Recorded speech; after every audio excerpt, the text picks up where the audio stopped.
Okay, so I'm about to finish Lonesome Dove, one of the greatest American novels ever written, one of my favorite books probably that I've ever read. And I'm gonna celebrate it by reading the last chapter in a car graveyard here in Baltimore.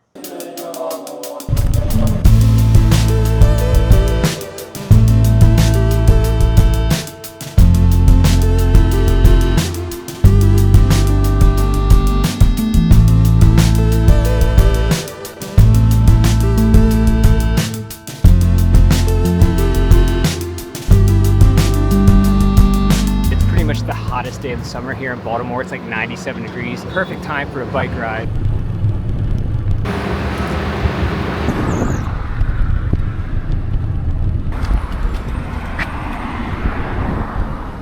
There's actually a guy in Baltimore who makes art out of these hubcaps. So I'm gonna message him on Instagram later and tell him where it is.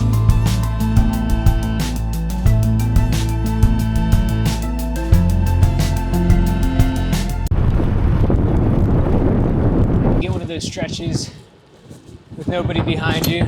Just gotta avoid all the crazy potholes and bumps.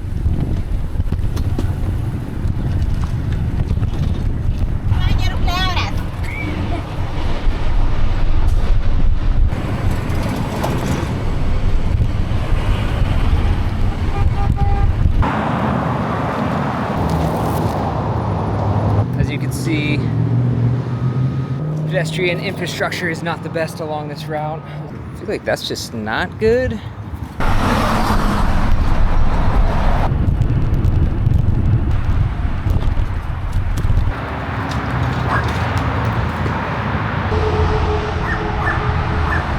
All right, so we're inside the lower section of Herring Run Park, which is a beautiful park on the northern end. On the southern end, it's a place for lots of dumping, all kinds of crazy stuff. As you can see, cut out these roads.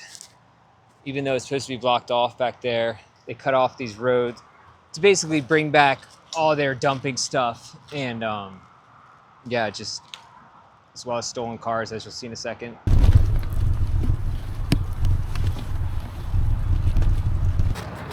So here's our first stolen car.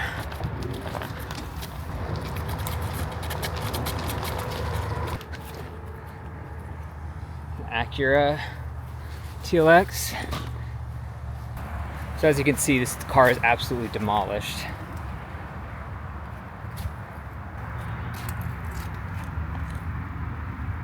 What's crazy is that it actually has kind of like a new car smell to it. It actually smells pretty good. This must be somewhat more recent. When I got home, I looked up the VIN on the stolen car database, and turns out it was stolen in May. So I guess I'll have to report that, and that's probably why it has a new car smell.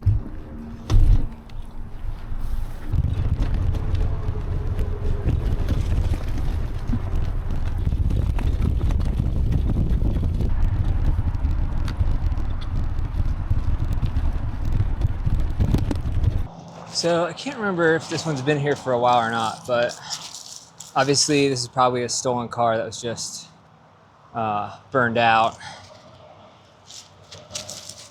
So likely they were used in a crime or something, and then, you know, they drive them down here and just torch them. And it's like no one comes down here. There's like no cops or anyone. I mean, there's people who come and clean the park. I think there's friends of Herring Run Park who clean up some of the trash and mattresses and stuff, but you just got these burned out cars. There's another one.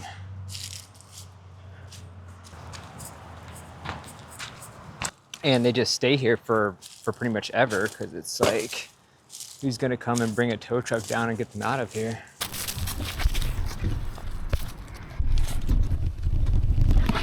Oh man, I just saw a blue heron right on this path. Let's see if I can catch it. There it is right there. You see it? Dude, I freaking love a blue heron. I could see those all day long and I will love it every time. Dude, what's crazy about this place is that it won't rain for like 5 days, and then there's still ridiculous amounts of puddles. So it's always muddy. Should I go through this? I feel like I should go through this.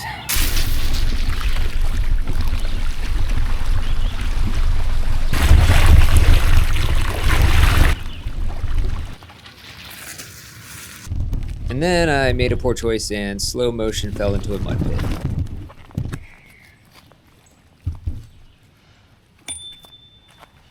Luckily it was just my leg. Yeah, it's like this is pretty terrible right here. So I think what happens is that dam kind of ends up overflowing and washing a lot up here.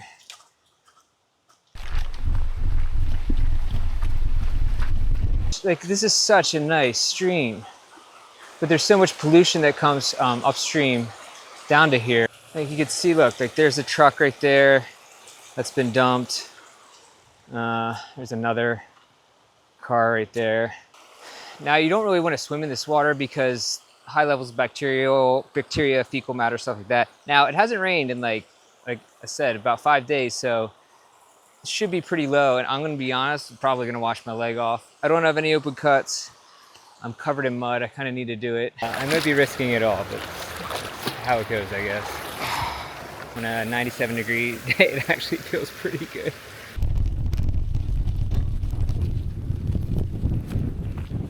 So if you watch The Wire, you might remember a scene where they went into the woods to shoot guns for target practice. This is basically the woods where they go. I just saw, yeah, so there's a bunch of casings right here. Look like 9mm.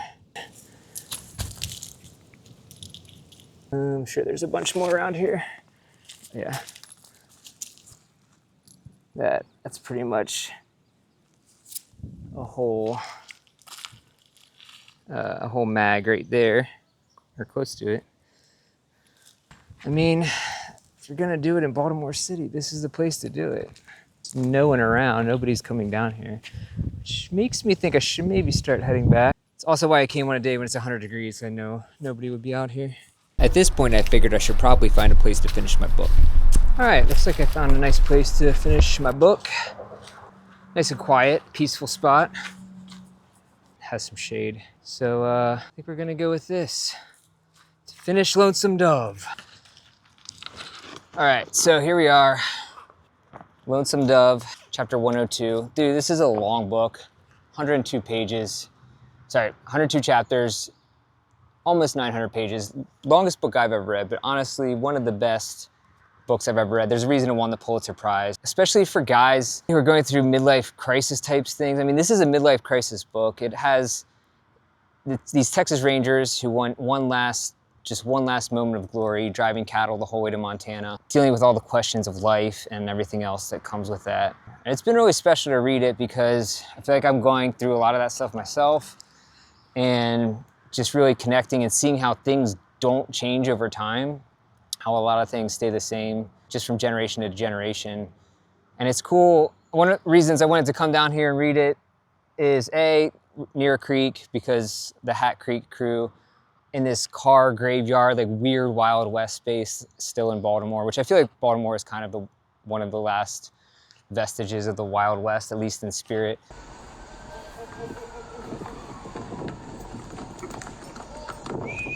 Which is kind of why I love it. It has that edge to it. Hasn't been conquered yet in a way. But yeah, this book's been really great and I'm excited to finish it. So let's do that.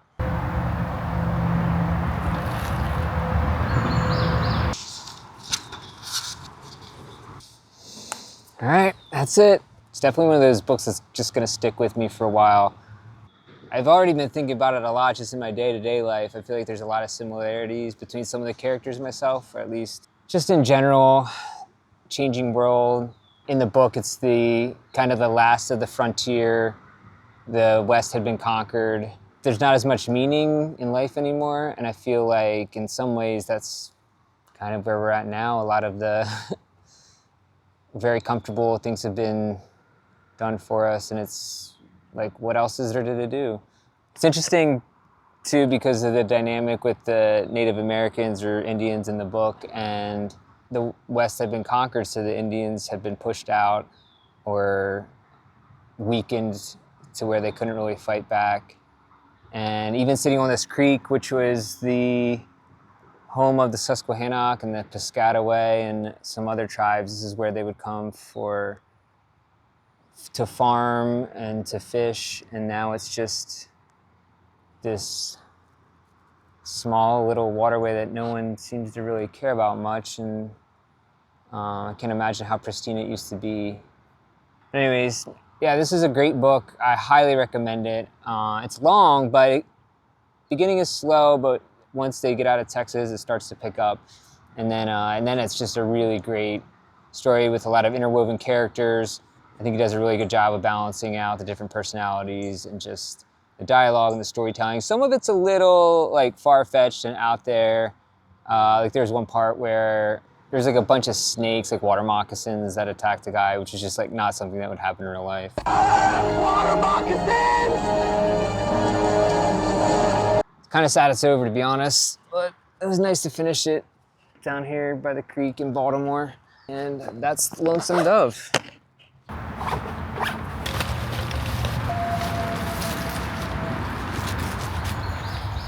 Problem is that I lost one of my camera accessories, of course. So I'm gonna try and find that. It's not a huge deal, but I like to have it, you know? Oh, found it. Back at the scene of the crime. Now there's a basketball. At this point, it was time to leave, but I figured I'd check out a couple more things along the way. Oh. There's another casing. Yeah, while I was reading, I heard a dirt bike, so somebody just came through. This is kind of a big place for people to just ride dirt bikes in the city. I'm surprised I haven't seen one yet, actually. Oh, there's one now.